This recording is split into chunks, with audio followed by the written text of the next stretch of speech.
성부와 성자와 성령의 이름으로 말씀드립니다. 어떻게 며칠간 잘 지내셨나요? 저희가 언제 보고 마지막 본 게 언제였죠?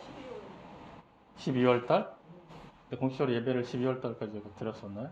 12월 크리스마스 연휴. 그러시군요. 벌써 또 한 2달 가까이. 작년에 여러분들 다 기억해 보시면 알겠지만 교회로서 작년 한 해를 생각해 보면 하나도 기억나는 게 없는 거예요.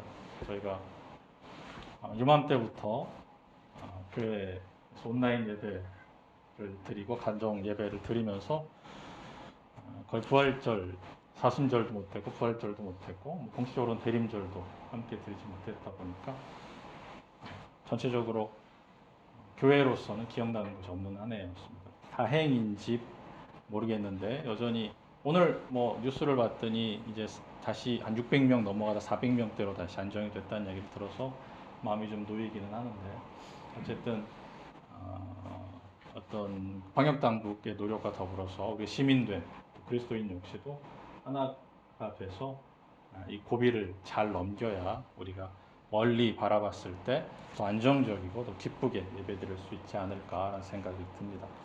어쨌든 단계가 낮춰져서 이렇게 모여서 함께 예배를 드리게 돼서 너무나 반갑습니다.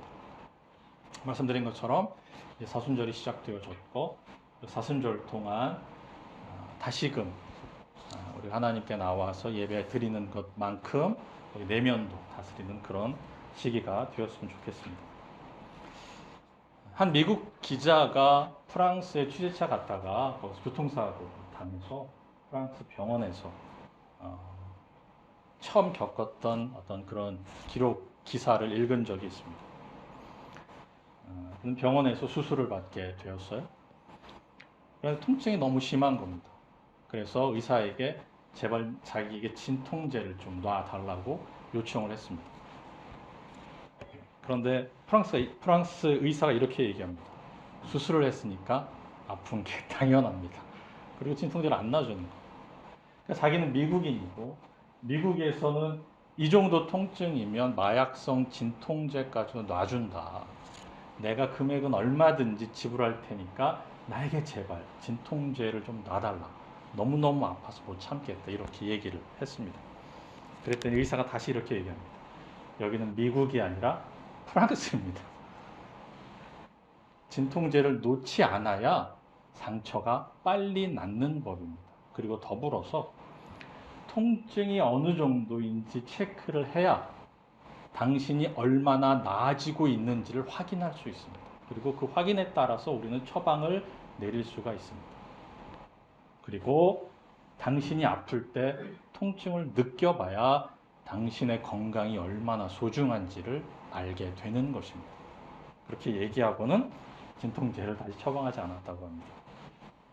이 기자가 이 경험을 토대로 어떤 이야기를 했냐면 미국 사회가 왜 마약이 이처럼 일반화되었는가? 그것은 약간의 통증에도 진통제를 과용하거나 오용하고 또 병원에 가서 직접 진통제를 사기 어려운 사람들은 쉽게 구할 수 있는 마약을 손에 넣어서 자기의 고통을 다스렸다고 하는 겁니다. 그러면서 이것이 간단하지만 습관이 돼서 또 손쉽게 마약을 접하게 되면서 마약이 미국을 온통 다스리게 되었다라고 얘기를 하면서 그 기사가 이렇게 결론을 내렸습니다. 통증이야말로 우리 몸이 얼마나 건강한지를 깨닫게 하는 척도입니다. 이제 우리는 재수요일로 시작되는 사순절이 시작되었고 이 사순절은 여러분들이 잘 아시는 것처럼 사순이라고 하는 게 40일을 뜻하는 거잖아요. 4가 4고 순이 10을 뜻하는 거니까 대신 주일을 뺀 40일이 부활절 토요일까지가 딱 40일이 되는 것이죠. 이 시기에는 우리가 늘 교회 전통적으로 예수님의 고난과 순환을 기억하고 또한 그것을 우리 삶 가운데 적용하면서 우리는 절제하고 금식하고 또 남을 돕는 자선을 실천하는 그런 신앙 훈련 기간으로 삼아왔습니다. 근데 중요한 것은 그것이 단지 예수님의 고통을 초점에 두고 그가 받은 순환만을 기억하는 날이 아니라고 하는 거죠. 오히려 이 프랑스 기자가 경험해서 이야기했던 것처럼 힘겨운 시간을 보내지만 단지 그 힘겨운 시간으로 끝나버리는 것이 아니라 그 이후에 더 나아진 삶, 더 새로워진 삶, 종교적인 용어로 따지면 부활의 삶을 고대하고 기대하고 그것을 꿈꾸는 것, 그 시간이 진정으로 우리가 사순절을 보내는 참된 의미라고 할 수 있는 것입니다. 그렇다고 보면 그 입장에서 오늘 말씀들을 한번 살펴봅시다. 오늘 말씀의 주제가 뭐인 것 같아요? 오늘의 말씀의 주제는 전부 다 세례라고 하는 것에 초점을 맞춰져 있습니다. 근데 왜 사순절을 시작하는 첫째 주 주일의 주제가 세례일까? 아마도 여러분들이 저희가 나눠준 묵상집을 계속 묵상하고 있다면 어제 바로 토요일 날 묵상집의 묵상 내용이 바바라 브라운 테일러라고 하는 미국의 성공의 여성 주교이고요. 이제 유명한 신학자이기도 한데요. 그분이 얘기했던 것들을 기억할 겁니다. 이렇게 얘기하고 있어요. 인간이 가진 기본적인 문제는 질병도 범법 행위도 아닌 죄입니다. 이 죄는 개인의 문제이면서 인류라는 종의 문제이고 우리의 실존적인 불안과 관련된 문제이면서 우리가 고의로 저지르는 잘못된 행위에 관한 문제이기도 합니다. 우리가 죄를 지을 때 주님과 우리의 맺는 관계, 우리가 서로 맺은 관계, 우리와 전체 피조 세계와 맺은 관계는 깨집니다. 우리는 때로 이러한 관계의 균열을 만들어내기도 하고 균열의 덫에 사로잡히기도 합니다. 하지만 어느 쪽이든 우리에게는 희망이 완전히 사라지는 것은 아닙니다. 이런 묵상 내용이었습니다. 우리가 말씀 가운데 기억해 보면 아담이 죄를 처음 지었을 때 선악 먹지 말라는 선악과를 먹고 그 약속을 파기했을 때 이어진 첫 번째 행동이 무엇이냐면 아담과 하와가 하느님을 피해 숨었다라고 하는 거죠. 그리고 두 번째 그들의 자식인 카인이 하나님께 죄를 지었을 때 저지른 첫 번째 내용은 바로 아벨을 죽인 사건이라고 하는 거죠. 바로 이처럼 죄의 가장 큰 문제는 관계의 단절입니다. 나와 하나님과의 관계가 그렇게 깨져버리는 것이고 나와 사랑하는 이들, 내 이웃, 내 주변의 많은 사람들 그것을 넘어서 자연과의 관계가 깨어지게 된다라고 하는 것입니다. 그런데 다행히도 바바라 브라운 테일러는 우리가 이 죄 가운데 있지만 희망을 놓칠 수 없다라고 얘기합니다. 희망이 사라져버리는 것은 아니라고 얘기합니다. 그렇기 때문에 저는 이 사순절 복음이 세례로 시작한 이유가 거기에 있다라고 이야기하고 싶습니다. 오늘 복음에서 읽은 것처럼 예수님이 요르단강으로 요한을 찾아오셨고 세례를 받습니다. 그러자 하늘에서 성령이 비둘기 모양으로 내려왔고 하느님의 목소리가 이처럼 들립니다. 너는 내 사랑하는 아들, 내 마음에 드는 아들이다. 세례 전통은 따지고 보면 기독교 유일의 것은 아니라는 것을 알 수 있죠. 왜냐하면 그때 당시 기독교가 없던 유대교 시절에 세례자 요한이 예수님에게 세례를 주고 많은 사람에게 나와서 죄를 용서받으라는 세례를 주었기 때문입니다. 여러분들이 잘 아시는 것처럼 여러분들 요즘 365 성경 통독 듣고 계신가요? 잘 듣고 계시면 창세기, 출애굽, 레위기, 여호수아를 넘어가고 있는데 거기에 보면 레위기 전통 안에 정결례 예식이 나오죠.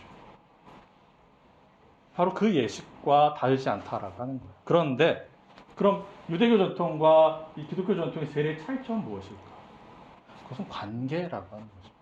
말씀드린 것처럼 유대교 전통 안에서는 불법을 정하게 하는 것, 부정을 정하게 하는 거에 그러니까 정결례, 죄 용서에만 죄를 씻는 것에 초점이 맞춰져 있다고 한다면 세례에는 그것을 넘어서 하느님과 나와의 사람과 사람과의 관계를 회복하는 것에 초점이 맞춰 있는 것이 바로 이 세례라고 하는 것이죠. 그 증거로 예수님을 통하여 나타난 게 뭐냐면 첫 번째가 하느님의 성령이 세례를 받는 그 순간 우리에게 임하고 함께 거주하신다라고 하는 것이죠. 내 안에 내가 원하든 원하지 않든 하나님은 내 안에 함께 거하신다 라고 오늘 복음을 통해 이야기하고 있는 것이죠. 또 하나는 바로 하나님이 우리를 자신의 자녀로 삼아 주신다라고 하는 것입니다. 이사야는 이것을 이렇게 표현했습니다. 이사야서 43장 1절에 보면 두려워하지 마라. 내가 너를 건져주지 않았느냐. 내가 너를 지명하여 불렀으니 너는 나의 사람이다. 이렇게 이야기하고 있는 것이죠. 하나님은 나를 바로 불러서 너는 내 아들이고 내 딸이다 라고 관계를 이어가기 시작한 것이 바로 세례라고 하는 것입니다. 그렇다고 한다면 하나님이 내 이름을 부른다라고 하는 것에 대한 진정한 의미는 무엇일까? 한번 고민해 봅시다. 이렇게 한번 돌려서 이야기해 보고 싶은데요. 미국에서는 매년 약 2,600만 마리의 동물이 과학, 상업적 이유로 실험의 대상이 된다고 합니다. 그들은 약물의 효과나 독성 검사, 제품의 안전성을 테스트하기 위해 사용이 되고 실험이 끝나면 모두 폐기됩니다. 모두 안락사를 시킨다라고 하는 거예요. 두 간의 찬성과 반대하는 사람들이 있습니다. 찬성하는 사람들은 이 작은 희생을 통해서 더 많은 생명이 안전하게 살아갈 수 있도록 해준다라고 하는 것이죠. 그리고 반대하는 사람들은 역시 이것은 너무나 잔인하고 비인간적이기 때문에 우리는 동물 실험 아닌 다른 많은 실험들을 찾아야 하고 찾을 수 있다라고 얘기를 합니다. 여러분 생각은 어떻습니까? 동물 실험 계속 유지해야 될까요? 말아야 될까요? 하지만 사실은 제 이야기의 초점은 그것을 결론 내리는 거에 있지 않습니다. 그 안에 그 동물 실험을 할 때에 하나의 철칙이 있다고 합니다. 그게 무엇이냐면 그 연구 대상자들은 절대로 실험 대상이 되는 동물들에게 이름을 붙이지 말라는 것입니다. 그들은 번호로만 불리워져야 합니다. 왜냐하면 어느 한순간 그 한 동물에게 이름을 붙이면 그 동물은 더 이상 실험 대상이 아니라 관계가 맺어지기 때문입니다. 그럼 관계가 갖는 것은 무엇이냐면 그 이름 붙여진 그 동물이 실험을 받을 때 느껴지는 감정이 연구자에게 넘어온다는 거예요. 그 고통과 그 슬픔이 나의 것이 되기 때문에 철저하게 그것을 끊기 위해서 붙여진 첫 번째 조항이 무슨 일이 있어도 동물에게 이름을 붙이지 말라라고 하는 것이죠. 여러분들이 한 번쯤 다 읽어봤을 생떡쥐베리 어린 왕자 읽어보셨나요? 저 때는 한참 이것을 영어로 읽고 막 그러면서 공부하는 게 유행일 때도 있었는데 거기에 보면 이런 이야기가 나옵니다. 그 생떡쥐베리 그 어린 왕자가 만나는 다양한 뭐 여우도 있고 뭐 많은 별들도 다녔던 이야기들도 얘기하고 하는데 장미 이야기 기억나시나요? 나의 꽃이 되어준 그 장미꽃은 한 송이이지만 수백 송이의 너희들보다 나에겐 더 소중해. 왜냐하면 그 꽃은 내가 직접 물을 주고 유리 덮개를 씌워주고 바람막이를 세워주고 그 꽃이 다치지 않게 벌레까지 죽였으니까 말이야. 그리고 투덜댄다거나 뽐낼 때 심지어 토라져 아무 말도 안 할 때에도 나는 귀를 기울여 주었어. 그건 바로 내 장미꽃이니까. 어린 왕자가 길을 헤매다가 수백 송이의 장미꽃이 만발해 있는 정원에 들어가게 되고 그 꽃들과 나눈 대화입니다. 관계로 의미 지어진 존재는 아무리 똑같이 생겨도 그리고 똑같이 생긴 게 아무리 많아도 결코 대체될 수 없는 존재가 된다라고 하는 거죠. 중요한 것은 하느님에게 여러분들이 그런 존재라고 하는 거죠. 주변에 어떠한 누구와도 대체될 수 없는 이 세상에 하느님에게 유일한 존재가 바로 여러분, 나 그 자체라고 하는 것이죠. 오늘 노아의 방주 얘기를 1독서와 2독서에서 이야기하고 있는데 1독서의 노아의 방주 얘기를 베드로는 이렇게 해석하고 있습니다. 그것은 오늘 여러분에게 구원을 가져다주는 세례를 미리 보여주는 것입니다. 세례는 몸에서 더러운 때를 벗기는 것이 아니라 깨끗한 양심으로 살아가겠다고 하느님께 서약하는 것이며 예수 그리스도의 부활로서 이루어진 것입니다. 사순절은 바로 우리가 어두운 시기를 묵상하는 시기라고 말씀드렸습니다. 사실은 내 죄와 마주서게 하는 것이죠. 오늘 우리가 대연도를 시작한 이유도 바로 그것인지 모르겠습니다. 하지만 거기서 끝나는 것이 아니라 예수 그리스도를 통해 죄의 문제가 완전히 해결되어졌고 우리가 하느님의 백성이 되었기에 다시는 죄 가운데 있지 않고 깨끗한 양심으로 살아가겠노라고 다짐하는 시간이라고 하는 것이죠. 바울로는 이것을 이렇게 설명해 주고 있습니다. 로마서 1장 17절인데요. 복음은 하나님께서 인간을 당신과 올바른 관계에 놓아주시는 길을 보여주십니다. 인간은 오직 믿음을 통해서 하느님과 올바른 관계를 가지게 됩니다. 우리가 세례로서 하나님과 온전한 관계를 이어갔다면 우리가 믿음을 통해 하나님과 관계를 끊어지지 않고 유지해 가는 것, 그것을 기억하는 것, 그것이 바로 말씀드리는 사순절의 이유이겠죠. 잠시 후에 우리는 재축복식을 가질 겁니다. 말씀이 끝나면 이때 사용하게 되는 이 재는 우리가 종려주의를 흔들었던 여러분들이 십자가 위에 가지런 1년 동안 가지고 계셨던 그 재를 태운 것입니다. 여러분들이 잘 아시는 종려나무는 예수 그리스도께서 예루살렘에 올라갈 때 왕으로 오심을 기뻐하며 흔들었던 영광을 상징하는 것이죠. 그런데 그 영광이 사그러져서 재가 된 것입니다. 재는 여러분들이 잘 아시는 것처럼 죽음을 의미하는 것이죠. 저는 여러분들이 이 재를 이마에 바르며 이렇게 이야기할 것입니다. 인생아 기억하라. 그대는 흙이니 흙으로 돌아가리라. 이것은 사뭇 인생의 무의미함, 허무나 절망을 이야기하는 것처럼 보입니다. 하지만 역설적이게도 이 안에는 희망이 담겨 있습니다. 덧없이 사라지는 것들, 다 없어지는 것에 더 이상 매달리지 말고 더 의미 있는 일, 길이 기억되는 일, 그리고 함께 기뻐할 수 있는 일, 가장 중요한 것은 더 사랑하는 일에 여러분의 진심을 바치라라고 하는 의미가 거기에 담겨 있기 때문입니다.